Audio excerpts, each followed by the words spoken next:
नमस्कार, स्वागत है आपका हर खबर में। मैं हूं आपके साथ दुर्गेश पांडे। वक्त हो चला है दिन की 4 बड़ी खबरों का, जिनकी तस्वीर आपके सामने है। पहली तस्वीर है बर्मिंघम में हो रहे कॉमनवेल्थ गेम्स की, जिसमें भारत के खिलाड़ी लगातार कमाल कर रहे हैं। दूसरी तस्वीर है करनाल की मनोहर सौगात की, और तीसरी तस्वीर है भारत में हो रहे उपराष्ट्रपति चुनाव की। चौथी खबर है हांसी से, जहां 3 दिन में 3 हत्याओं की वारदातों को अंजाम दिया गया, लेकिन अभी तक एक ही मामले में गिरफ्तारी हुई है।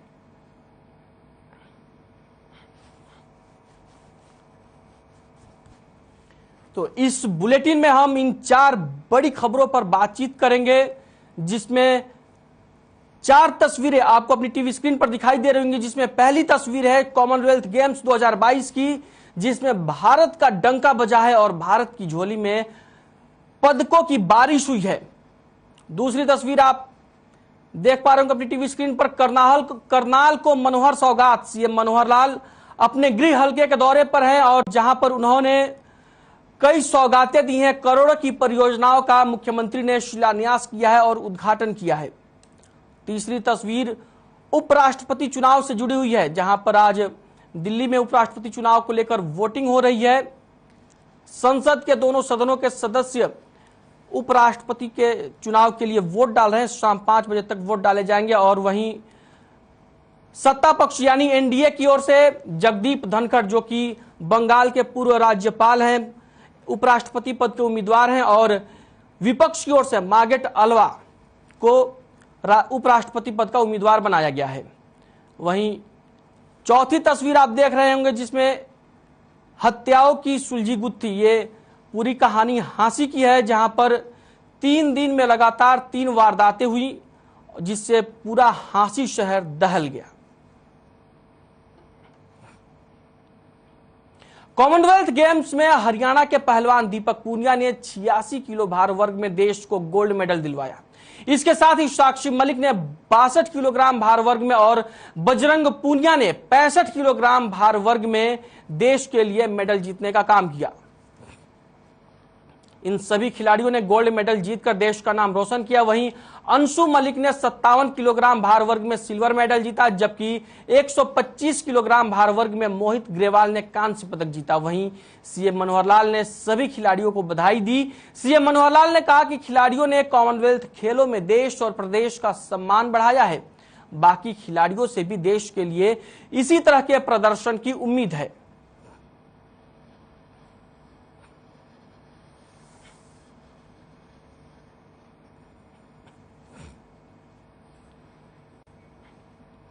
वहीं जींद की अंशु मलिक ने राष्ट्रमंडल खेलों में रेसलिंग में सिल्वर मेडल अपने नाम किया है। अंशु की सफलता को लेकर उनके परिवार में खुशी का माहौल है।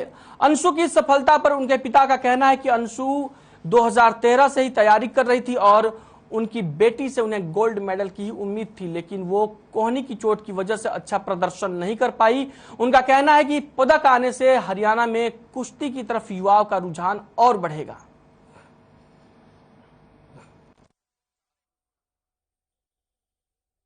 अंशु के लिए बहुत पूजा पाठ किया और भगवान ने हमारी बहुत अच्छी सुनी। थोड़ी सी कमी रही होगी तो हमारी पूजा में बेशक रही हो, भगवान किसी का नहीं रखता। भगवान का मैं लाख लाख शुक्र करती है। मेरे सपने पूरे हो रहे हैं। मैंने सोचती थी गोल्ड मेडल है, वर्गायु मेडल है। मैंने शुरुआत करी थी शुरू में आके की मम्मी पढ़ावे थी, तो उसका मैं कहा मेरी पोती ने गेम में खिलावांगे कुश्ती में। तो मेरे सपने मेरी पोती ने कर दिए। बड़ी अच्छी पोती है, बड़ी गरीब पोती है।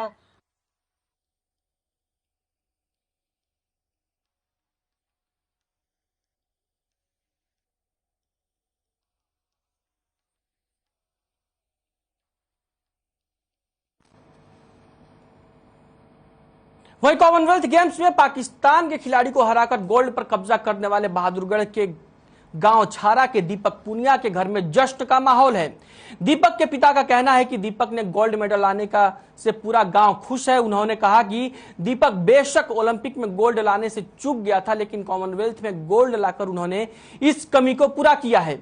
उन्होंने सरकार से गांव में एक स्टेडियम बनवाने की मांग की, जिससे खेल प्रतिभाओं को आगे आने का मौका मिल सके।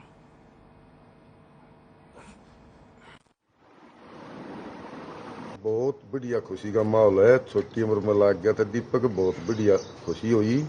एयरपोर्ट से ले आवांगे और गांव में ले आवांगे, पूरा भंडारा करते हैं, उसके लिए सारा गांव खुशी मनाता है। खिलाओ, खाओ जी खाओ, औरों को भी खिलाओ जी। कॉमनवेल्थ गेम्स में भारत के खिलाड़ियों का प्रदर्शन लगातार जारी है, जिसमें हरियाणा के तमाम खिलाड़ी हिस्सा ले रहे हैं भारत की ओर से और लगातार मेडल लेकर देश और प्रदेश का नाम रोशन कर रहे हैं, देश और प्रदेश को गौरवान्वित कर रहे हैं। इनमें इन तमाम खिलाड़ियों में हरियाणा के जो कई सारे खिलाड़ी शामिल है। 8 पदक आज हरियाणा के खिलाड़ियों ने हासिल किया है, जिसमें बजरंग पूनिया, साक्षी मलिक, दीपक पूनिया, अंशु मलिक,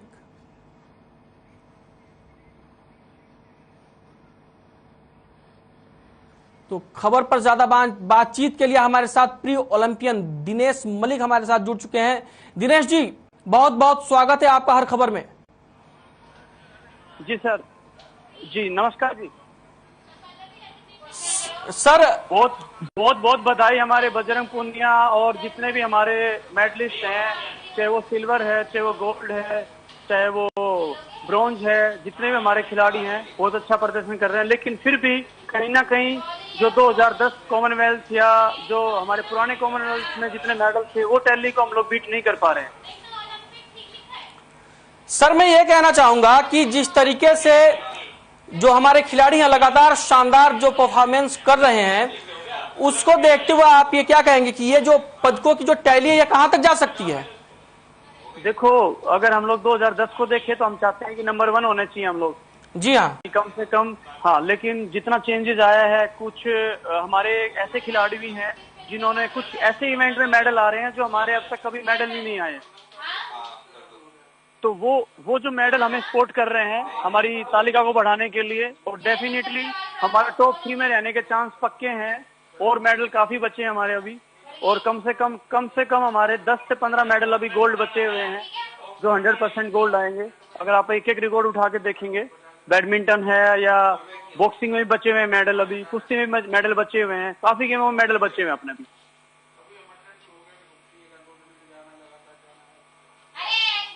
कर रहे हैं, इनको देखते हुए आप मतलब इनके लिए और क्या सपोर्ट की उम्मीद करेंगे? जो हमारे देश की सरकारें दावा कर रही है या प्रदेश की सरकार दावा कर रही है कि हम खिलाड़ियों के लिए बहुत बेहतर सुविधाएं दे रहे हैं, तो आपको क्या लगता है कि सुविधा सरकारें ठीक दे रही या और भी इनमें बढ़ोतरी करनी चाहिए जिससे हमारे पदकों की टैली में और इजाफा हो? हाँ जी बिल्कुल, कम से कम हमारे, मैं हमेशा बोलता हूँ, ओलंपिक है, कॉमनवेल्थ है, एशियन गेम है, हमारे कम से कम 100 खिलाड़ी और जा सकते थे कॉमनवेल्थ गेम में। अभी भी मेरे को काफी न्यूज से या फेडरेशन से पता चला है कि सिर्फ एक पॉइंट से या एक सिलेक्शन से हमारे कम से कम 50 से 70 खिलाड़ी रह चुके हैं ओलंपिक, जो कॉमनवेल्थ में जा सकते थे। और कई तो ऐसे खिलाड़ी थे जो कॉमनवेल्थ में 100% मेडलिस्ट थे, कुछ इंजरी के रीजन से थे। तो हम सरकार से यही उम्मीद करते हैं कि सरकार फैसिलिटीज बढ़ाए और कम से कम कॉमनवेल्थ गेम, एशियन गेम और ओलंपिक के लिए 4 साल पहले फैसिलिटी स्टार्ट करे। ऐसा नहीं कि अगले साल हो रहा है तो 1 साल 1.5 साल पहले उन्हीं खिलाड़ियों को सुविधाएं दी जा रही हैं जो लास्ट ईयर ओलंपिक या कॉमनवेल्थ जीते होते। मैं कहता हूं कि बहुत सारे खिलाड़ी हैं इंडिया में, टैलेंट की कोई कमी नहीं है, बस सुविधाएं चाहिए, उनको तराशने का कमी है। हमारी जो सरकारें हैं, ओलंपिक भी आने वाला है, उसको लेकर क्या कहेंगे आप?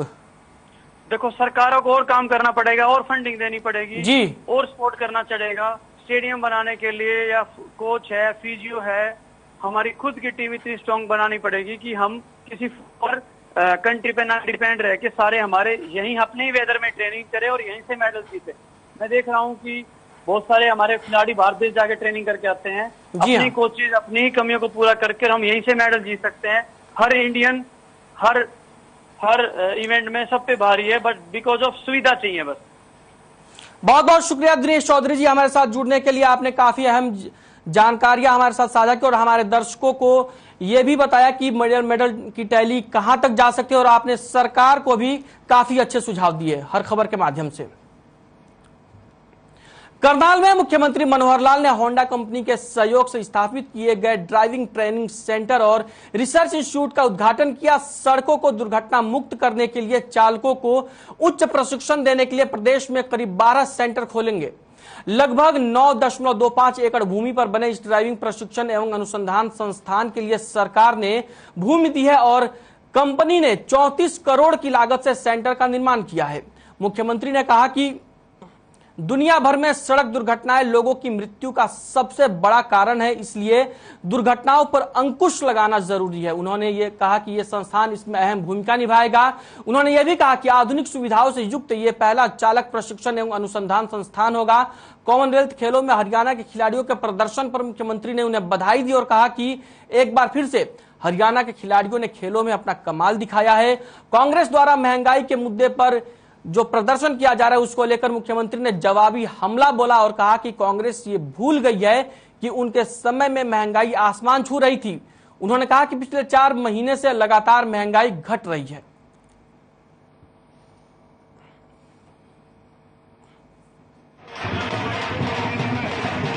देखिए, यहाँ जो ट्रेनिंग की फैसिलिटी है वो एक सड़क के माध्यम से दी तो जाती है, उसके अलावा काफ़ी सारी चीज़ें कंप्यूटराइज करी गई हैं जिसमें बहुत सारे तरीके जो रोड पे एक्चुअली फिजिकली आप नहीं देख सकते, वो सारे कंप्यूटर के थ्रू रिसर्च के तरीके से जो किया गया है, एक अच्छी ड्राइविंग स्किल डेवलप आप पहले ही कर लेते हैं रोड पे जाने से पहले। तो ये जो वर्ल्ड वाइड टेक्निकल रिसर्च करके जिस तरह की ट्रेनिंग सिस्टम बनाए गए हैं वो यहाँ पे अप्लाई करे गए हैं ताकि ड्राइवर रोड पे जाने से पहले बिल्कुल कॉन्फिडेंट होके कभी भी कोई एक्सीडेंट ना हो, क्योंकि इंडिया का भी एक विजन है 0 रोड एक्सीडेंट। ये IDTR जो है ये गवर्नमेंट के साथ मिलके होंडा ने अपनी इन्वेस्टमेंट करके ये IDTR बनाया हुआ है। यहाँ पे बेसिकली 2 व्हीलर्स, 3 व्हीलर्स, 4 व्हीलर्स और कमर्शियल व्हीकल्स सभी प्रकार के ड्राइविंग ट्रेनिंग यहाँ पे दी जाएगी। और उसके अलावा सबसे पहला IDTR के अंदर जो ऑटोमेटेड ड्राइविंग टेस्टिंग सेंटर है वो भी यहाँ पे बनाया गया है। ये हरियाणा में सबसे पहला ऑटोमेटेड सेंटर है।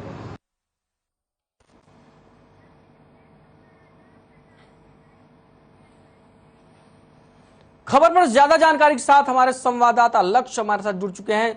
लक्ष्य, क्या कुछ अहम जानकारी है खबर को लेकर आपके पास? बिल्कुल, बात की जाए मुख्यमंत्री मनोहर लाल खट्टर का आज करनाल के अंदर दौरा था। कल शाम को मुख्यमंत्री करनाल के अंदर शाम को पहुंचते हैं।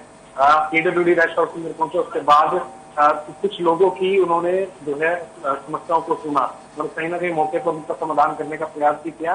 अधिकारियों को उन्होंने निर्देश दिए कि समस्या को जल्द से जल्द निपटाया जा सके। और ऐसे ही अगर बात की जाए जिस वजह से आज ही तीन कार्यक्रम आज के दिन थे। सबसे पहला होंडा का एक कार्यक्रम रखा गया था, होंडा एजेंसी का कार्यक्रम था जिसमें जो सरकार मुख्यमंत्री मौके पर पहुंचे थे और वहां पर उन्होंने उद्घाटन किया। उसका कार्यक्रम का उद्देश्य सिर्फ इतना था कि जो लोग प्रशिक्षण लेना चाह रहे हैं अब आने वाले समय में, या जो सड़कों पर जिस तरीके से लगातार दुर्घटना की जो संख्या है वो बढ़ती जा रही है, उसको चलते प्रशिक्षण जो है वहां पर लिया जाएगा। क्योंकि हरियाणा के अंदर अभी पहला एक दूसरा केंद्र ऐसा बनाया गया, पहला गुड़गांव के अंदर होगा, अभी एक करनाल के अंदर बनाया गया। आने वाले समय में ऐसे कहीं ना कहीं और भी बनाने की संभावना जताई जा रही है। बात की जाए जिससे दूसरा कार्यक्रम की बात करें तो बीजेपी के तमाम अधिकारी हैं, कार्यकर्ता, उनके साथ कल्पना चावला के सभागार के अंदर मुख्यमंत्री ने उनके साथ मीटिंग की। उनसे आने वाले समय के लिए क्या कुछ वार्तालाप करेंगे वो निर्धारित किया गया था। उसके बाद अभी एक कार्यक्रम था जो करनाल के पश्चिमी यमुना नहर पर जो कार्यक्रम रखा गया था, जो कि स्मार्ट सिटी के का कार्यक्रम था, जिसमें करीबन 109 करोड़ रुपए की सौगात से 109 करोड़ रुपए की लागत से 21 परियोजनाओं का उद्घाटन व शिलान्यास किया गया है। लक्ष्य, सीएम करनाल को लेकर और उन्होंने क्या कुछ घोषणाएं की है और जो आगे आने वाले जो अभी उपराष्ट्रपति चुनाव आज जो वोटिंग हो रही है उसको लेकर भी सीएम ने कुछ कहा है क्या? सवाल दोबारा दोहरा दीजिए।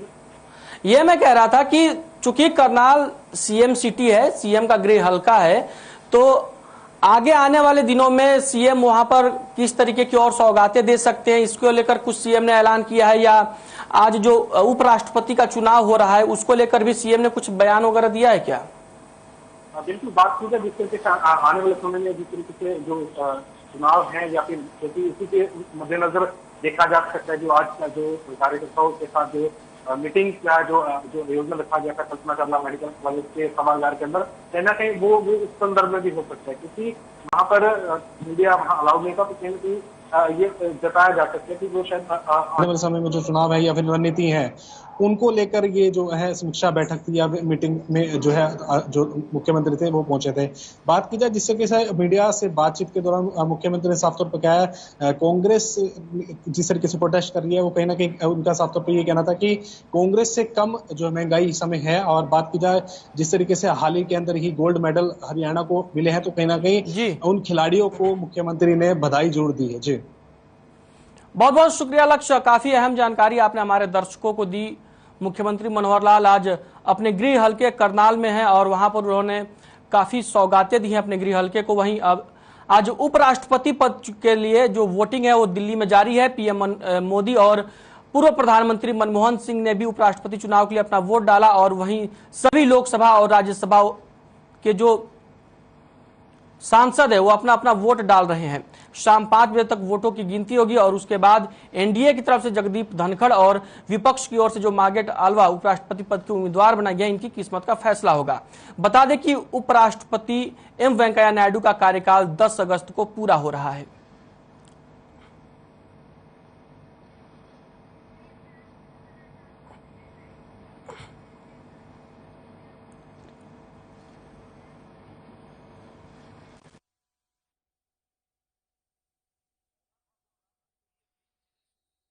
खबर पर ज्यादा जानकारी के साथ हमारे संवाददाता प्रेमराज हमारे साथ जुड़ चुके हैं। जी प्रेमराज, क्या कुछ अहम जानकारी है खबर को लेकर आपके पास?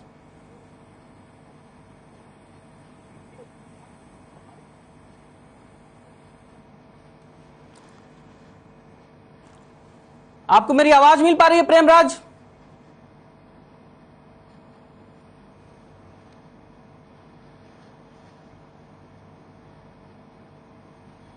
Hello hello. हाँ प्रेम, मैं ये कह रहा हूं कि उपराष्ट्रपति पद के लिए जो वोटिंग हो रही है और जो शाम तक नतीजा आने उसको लेकर क्या कुछ अहम जानकारी आपके पास?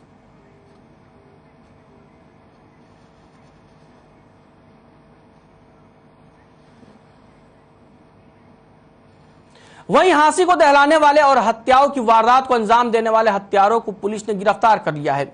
बता दें कि लगातार 3 दिन से हांसी में हत्याओं की खबरें सामने आ रही थी, जिसमें हांसी में युवक की हत्या करने वालों को तो पुलिस ने गिरफ्तार कर ही लिया है, साथ ही घर में घुसकर वकील की पत्नी और मां की हत्या करने वाले 5 आरोपियों को भी पुलिस ने गिरफ्तार कर लिया है। ये वही आरोपी हैं जिन्होंने अगले दिन ही डेयरी संचालक पर भी फायरिंग की थी। हालांकि अब देखने वाली बात यह है कि मामले में अब आगे पुलिस और क्या कार्रवाई करती है।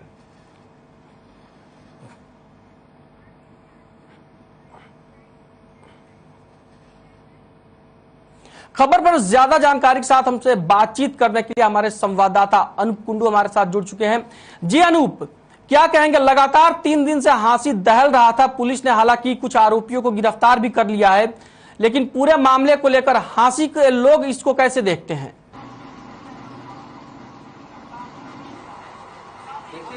अगर मैं हांसी की बात करूं तो हांसी में लगातार 3 दिन तक बहुत बड़ी वारदात हुई, जिसमें पहले दिन विकास नामक युवक की हत्या कर दी गई थी। उससे अगले दिन वकील की जो बंटी वकील यादव है उसकी माता और उसकी पत्नी को मौत के घाट उतार दिया गया था। और फिर उन्हीं आरोपियों ने, हत्यारों ने डेयरी संचालक पर भी हमला किया था। ऐसे में हांसी पुलिस की जो एसपी है निकिता गहलोत, उन्होंने टीमें गठित की और उनको तुरंत प्रभाव से नाकेबंदी की गई। तो इसमें जो आरोपी हैं उनको राजस्थान की जैसे ही उनकी लोकेशन ट्रेस की गई तो उस लोकेशन के अनुसार उनके पास जैसे हांसी पुलिस पहुंची तो उन्होंने हरियाणा की पुलिस की गाड़ी का नंबर देखते ही उसके ऊपर फायरिंग कर दी, जिसमें पुलिस ने भी जवाबी कार्रवाई की, जिसमें एक जो आरोपी है वो घायल भी हुआ। और ऐसे में जो पुलिस द्वारा है राजस्थान में एक मुकदमा दर्ज करवाया गया है। आज उन्हें राजस्थान में न्यायालय में पेश किया जाएगा। उसके बाद हरियाणा की पुलिस यानी कि हांसी की पुलिस उसको वापस लेकर के आएगी और यहाँ पर फिर उसके ऊपर जो मुकदमे दर्ज है उनके अनुसार उनको न्यायालय में पेश किया जाएगा और वहां से उनको रिमांड पर लिया जाएगा। जो आरोपी ये गिरफ्तार हुए हैं राजस्थान में, ये किस मामले के आरोपी हैं? देखिए, जिस प्रकार से हांसी में लगातार 3 दिन तक फायरिंग हुई, उसमें सब एक मामला तो ये है कि जो 2 मामले बताए जा रहे हैं। एक तो जो वकील की मां और उनकी वाइफ का मर्डर हुआ था, और एक मामला जो जुड़ा हुआ है विकास की हत्या के से। तो ये सभी आरोपी, ये सारा वारदात इन्हीं आरोपियों ने किया है या ये अलग अलग आरोपी हैं दोनों में?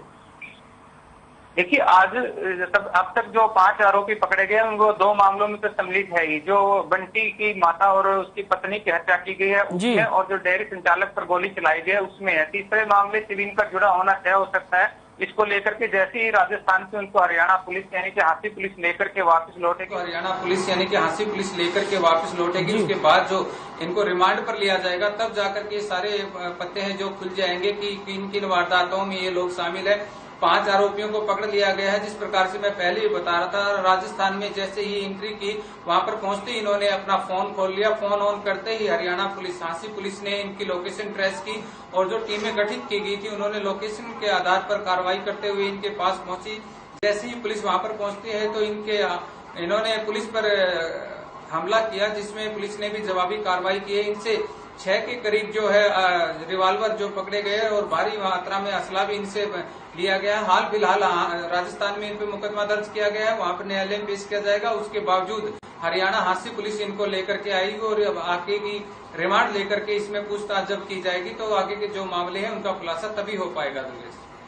अनूप, ये जानना चाहूंगा आपसे कि ये जो आरोपी पकड़े गए हैं, इनका कनेक्शन क्या किसी गैंग से है या ये खुद इंडिविजुअल तरीके से मतलब आपराधिक वारदातों को अंजाम देते हैं? इसके बारे में क्या कुछ जानकारी मिल पाई आपको? जब जिस प्रकार से मैं पहले बिल्कुल जिस प्रकार से हांसी पुलिस में जो एसपी है निकिता गहलोत, उन्होंने कल प्रेस कॉन्फ्रेंस भी की थी और उसमें बड़ी अहम जानकारियां दी थी। लेकिन जो इनको जब लिया जाएगा हांसी लेकर के आ जाएगा और इनका रिमांड लिया जाएगा, तब जाकर के बहुत सारी खुलासे होने की संभावना जताई जा रही है कि इनकी कितनी बड़ी गैंग है, कितने लोग हैं, किस गैंगवार के आधार पर ये काम करते हैं, और इनके पहले भी इन पर कितने आपराधिक मामले दर्ज है। ये तमाम की तमाम जानकारियां हैं। जब पुलिस इनको रिमांड पर लेगी तब ये सामने आएगा। अनूप, जो ये लगातार वारदात 3 दिन में 3 जो आपराधिक वारदात हुए हांसी में, इसको लेकर वहां की स्थानीय लोगों की क्या प्रतिक्रिया है? लोग क्या कह रहे? कानून व्यवस्था की जो हालत है, जाहिर सी बात है ये पूरा मतलब इंगित करता है कि कानून व्यवस्था की स्थिति तो चरमराई हुई है, लेकिन लोगों का क्या कहना है?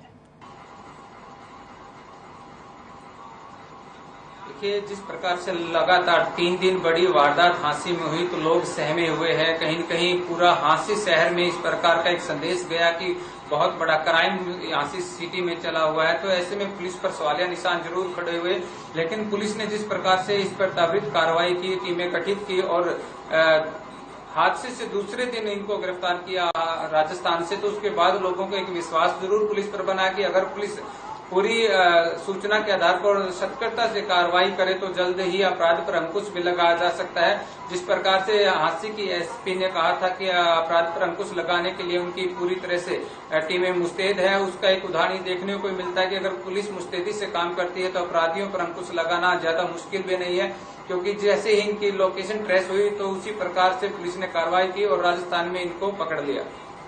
अनूप, घटना के बाद पुलिस एक्टिव होती है, अपराधियों को पकड़ लेती है, लेकिन क्या आपको यह नहीं लगता कि अगर पुलिस प्रो एक्टिव हो जाए तो ऐसे आपराधिक वारदातों को रोका जा सकता है, और ये जो अपराधी हैं इन्हें वारदात करने से पहले ही अगर काबू कर लिया जाए तो लोगों का जो भरोसा है पुलिस पर और ज्यादा बढ़ेगा?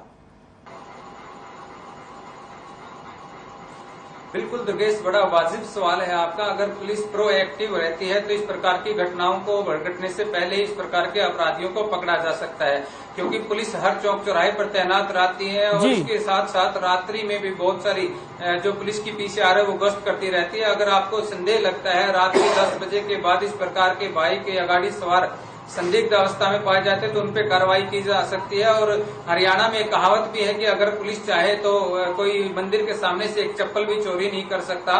तो पुलिस को इस प्रकार से सवालों के घेरे से बचने के लिए प्रोएक्टिव भी होना चाहिए, और पुलिस के पास बहुत लंबा चौड़ा तंत्र है, खुफिया तंत्र है। इसमें ऐसे अगर पुलिस एक्टिव हो जाए तो इस प्रकार के जो अपराध है उन पे सख्ती से अंकुश लगाया जा सकता है, और इससे आम जो पब्लिक है उसका भरोसा भी पुलिस पर और अधिक बनेगा। दुर्गेश जी, अनूप, ये सवाल इसलिए भी और ज्यादा अहम है क्योंकि बार बार बातें मतलब कही जाती हैं कि पुलिस के पास मुखबिर होते हैं, उनका अपना सीआईडी तंत्र है, तमाम चीजें हैं। और उसके बाद सबसे बड़ी बात यह है कि एक जो विकास नाम के शख्स का जो मर्डर हुआ है उसमें यह बताया जाता है कि वो पहले से ही मतलब वो भी अपराधी था और उस पर भी कई मामले दर्ज थे और वो पैरोल पे जेल से बाहर आया था।